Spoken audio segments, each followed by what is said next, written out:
Welcome to another episode of Frankly Fukuyama. I've invited back Amichai Magen, who is the inaugural Israel Fellow at the Stanford Center on Democracy, Development, and the Rule of Law. Since the last time we talked earlier in the summer about Israeli democracy, we've had this really terrible attack by Hamas on October 7th and the subsequent impending military operation against Gaza.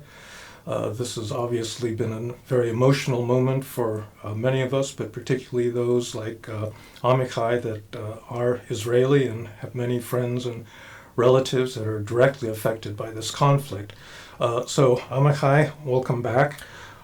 I think that in the past 10 days there's been a huge amount of trading of accusations and obviously very bad feelings on all sides. I think that that's been extensively discussed, and we, perhaps can focus on some different issues, because this conflict, I think, is one of the most dangerous that we've experienced in recent years, coming on top of the Ukraine war, and maybe we can start there. So I think that everybody is worried about the possibility of escalation.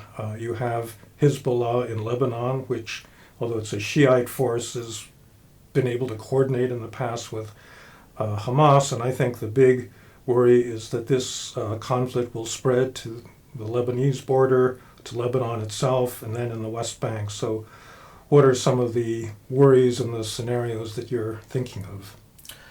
Yeah, so first of all, thank you, Frank, for having me back, and I only wish it was under happier circumstances.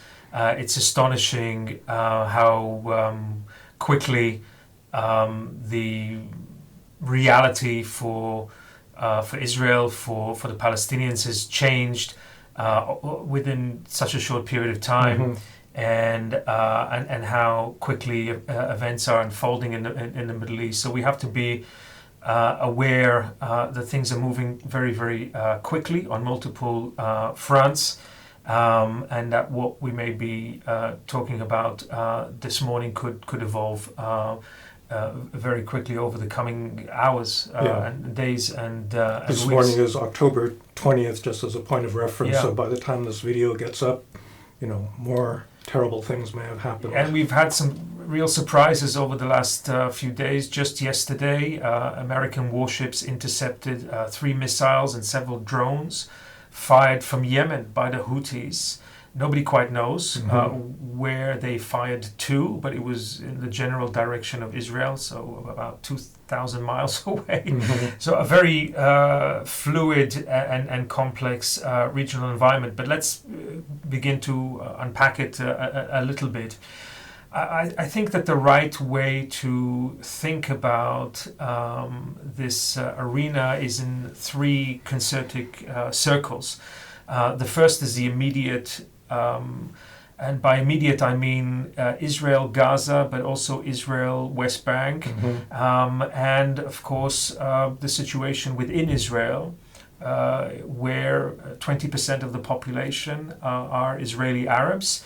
About 16% of the Israeli population are Israeli Muslim Arabs, and the impact of the attack, which also killed dozens and dozens of Israeli Arabs, including Bedouin women who were clearly wearing traditional Bedouin clothing that did not prevent Hamas and Palestinian Islamic Jihad from slaughtering them, as they did some 1,400 Israeli citizens, primarily civilians.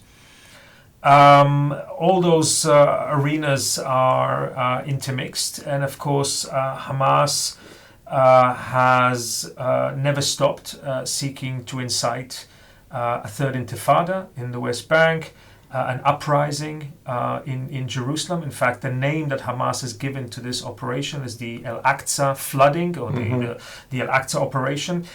So the goal of Hamas is really to create an insurgency and an uprising not only in Gaza, but also in the West Bank, in Jerusalem, and within Israel itself. And I think we should probably make clear that Hamas was never interested in a two-state solution. That their goal has always been the destruction of Israel as a whole. Hamas, the word Hamas is actually an acronym, and it stands for the Islamic Resistance Movement, the Muqawama. It is part of the Muslim Brotherhood. It is the Palestinian branch of the Muslim Brotherhood, which has branches all over the region and indeed the world. I invite anybody who wants to understand Hamas as an idea, as an ideology, as an organization, to first and foremost simply go to your favorite browser and search for the term Hamas Covenant or Hamas Charter. And it is Hamas's constitution, and they lay out their ideology and their goals and their aims.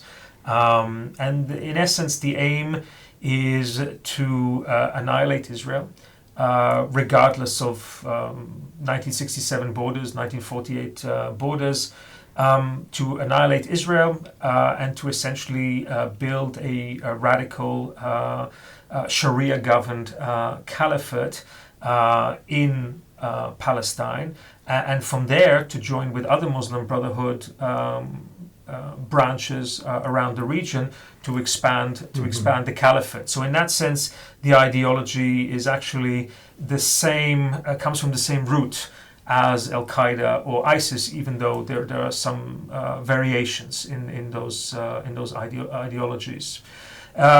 So that is the sort of the inner circle, and as you can already see, Frank, it's a complicated and fluid inner circle.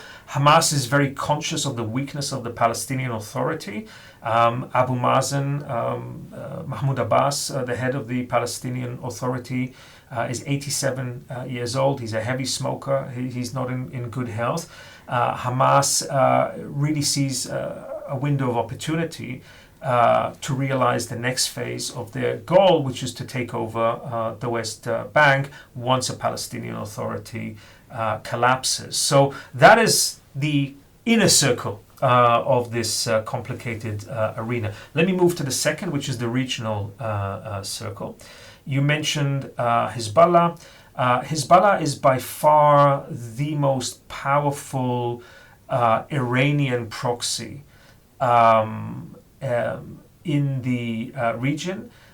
Just to give you a sense of proportion, Hezbollah, which is today based in Lebanon, but increasingly involved in Syria, and it's really sort of the model for proxies ranging from Hamas and Palestinian Islamic Jihad to the Houthis to various Shia proxies based in Iran and Syria. Hezbollah currently has about 180,000 missiles and rockets pointing at Israel.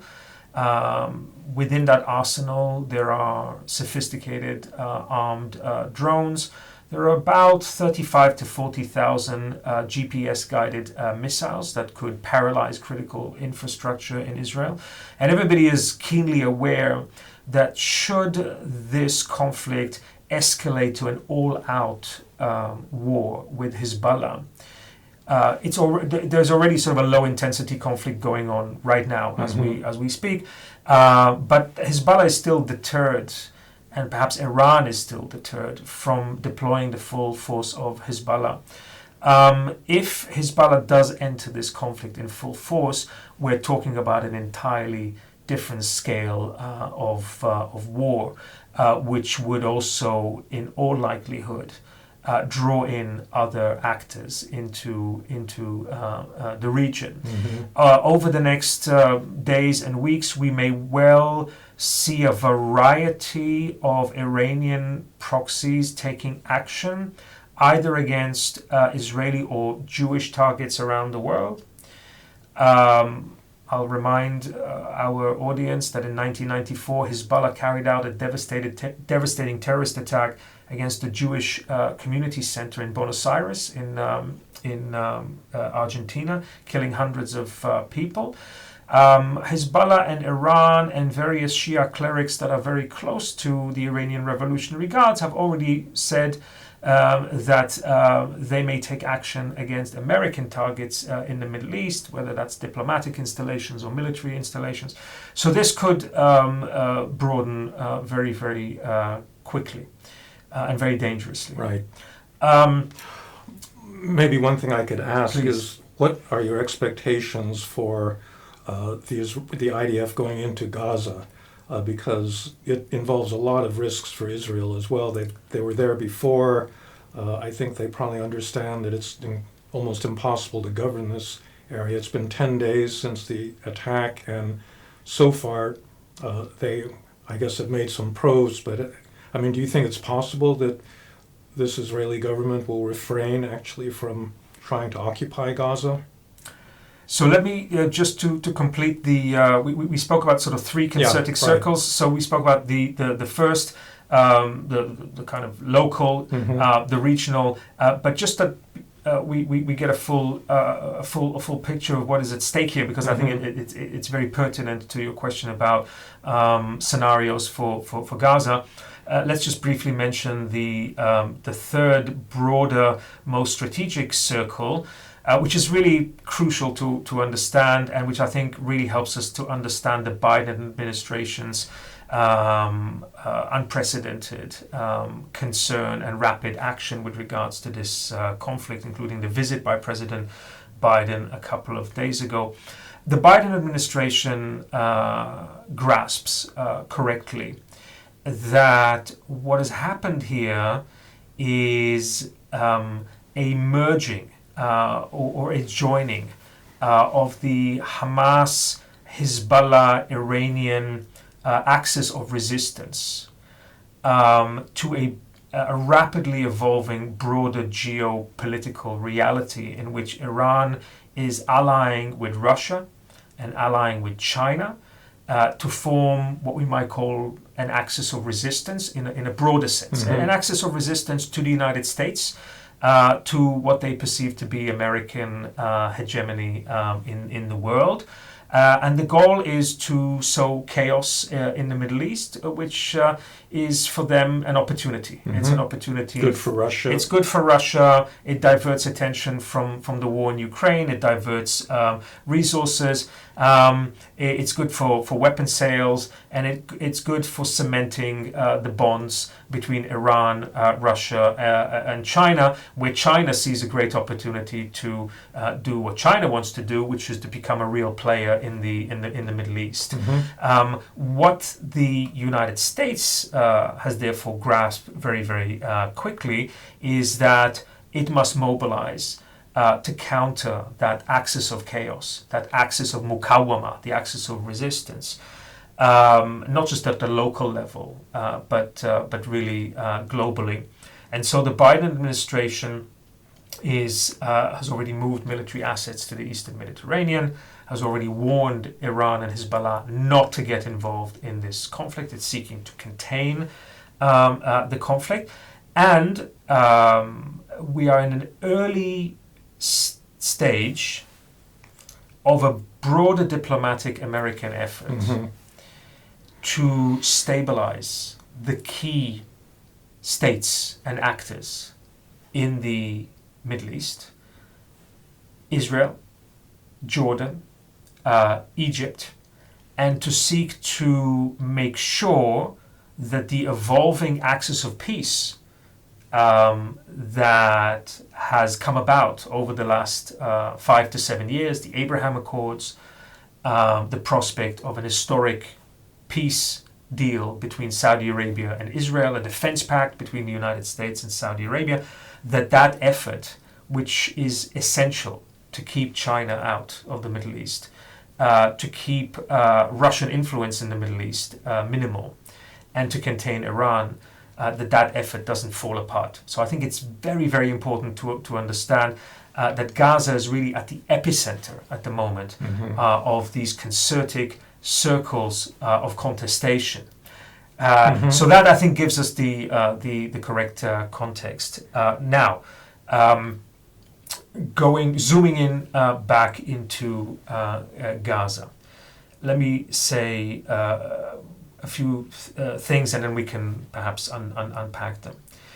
The first really important point is that there is consensus between the United States and Israel, and also an understanding in Egypt and Saudi Arabia and the UAE and Jordan that we can simply not go back to the reality that existed on Friday, October 6th, before this massacre by Hamas took place.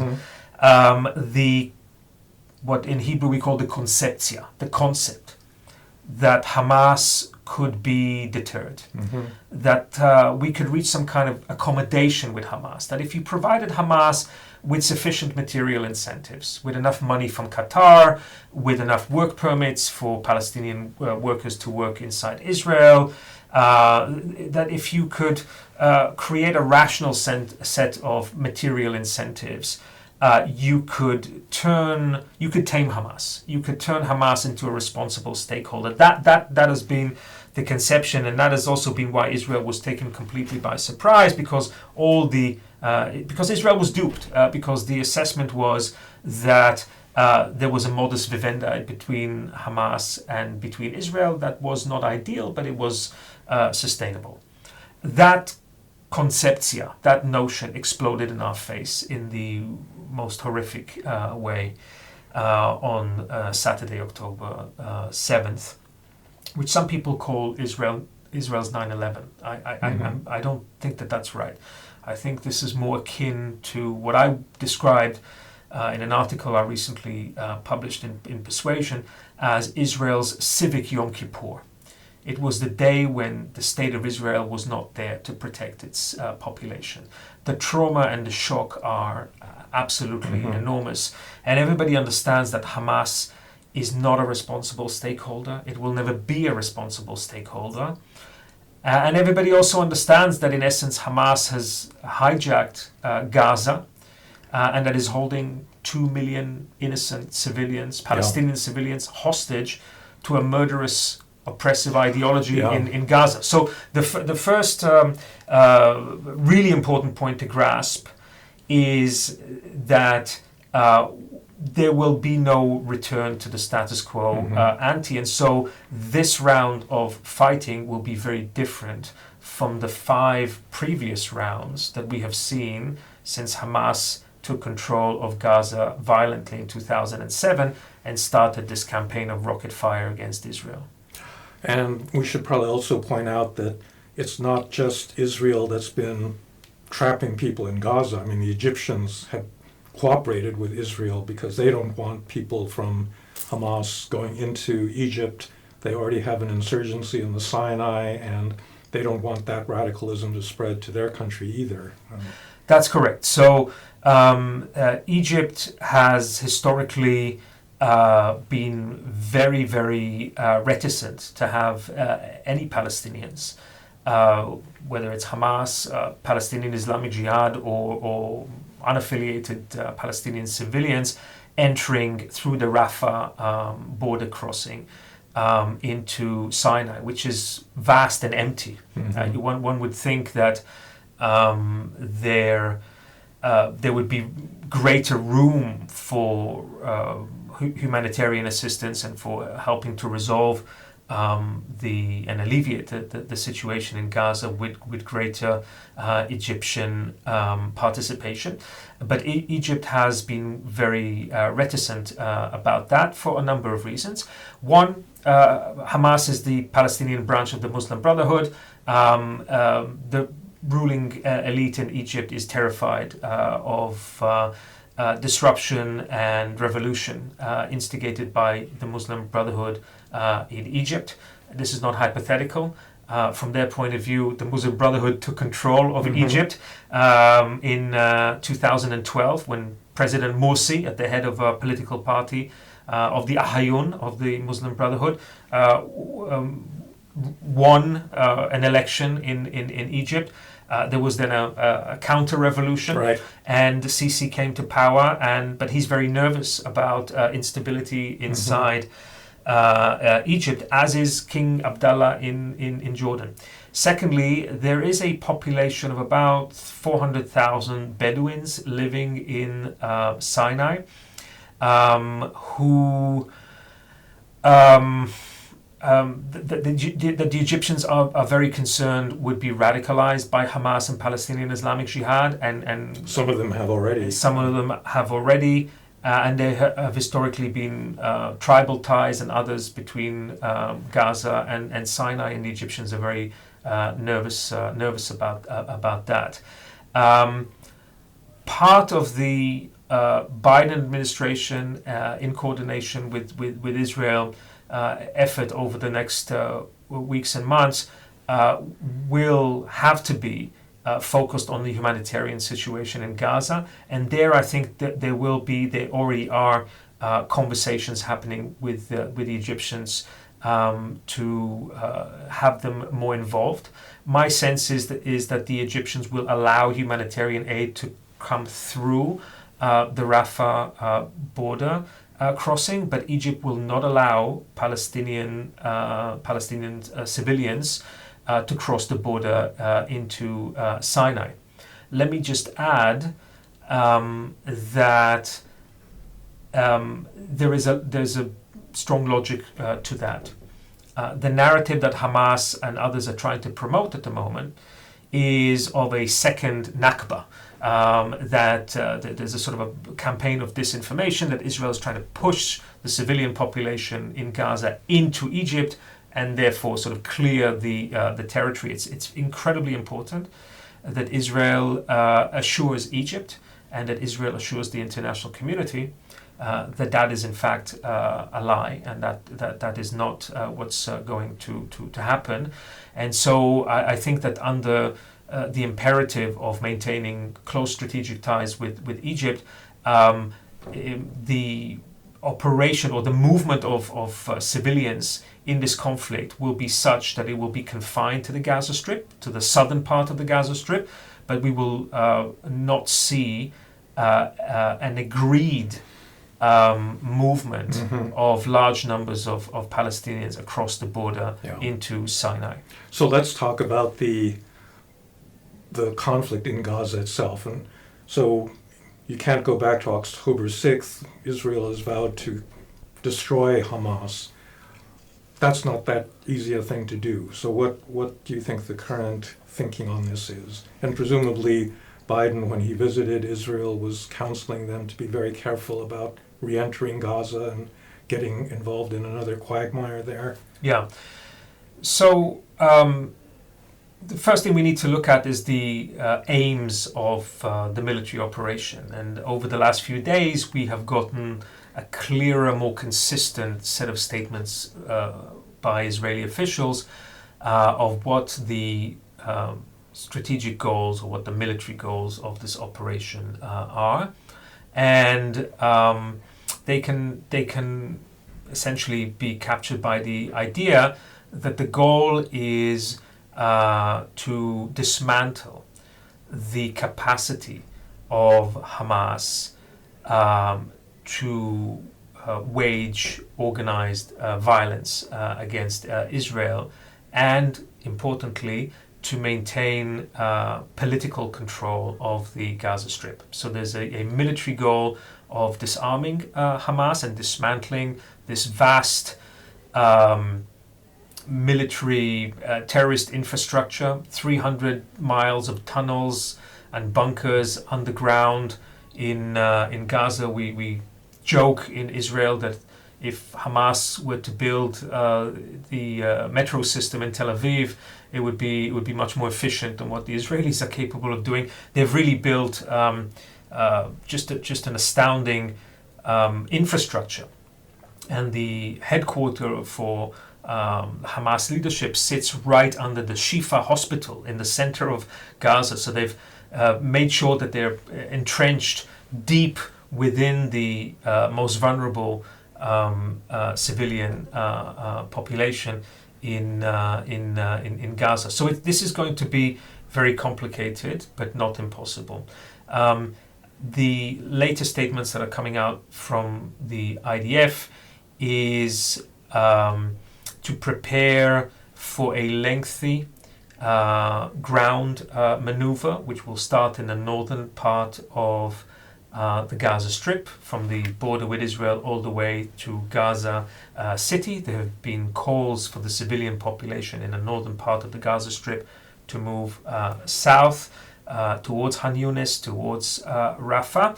And over the coming 24 hours, 48 hours, 72 hours, but it's coming, it's imminent, a large-scale ground maneuver will begin. It will be aggressive.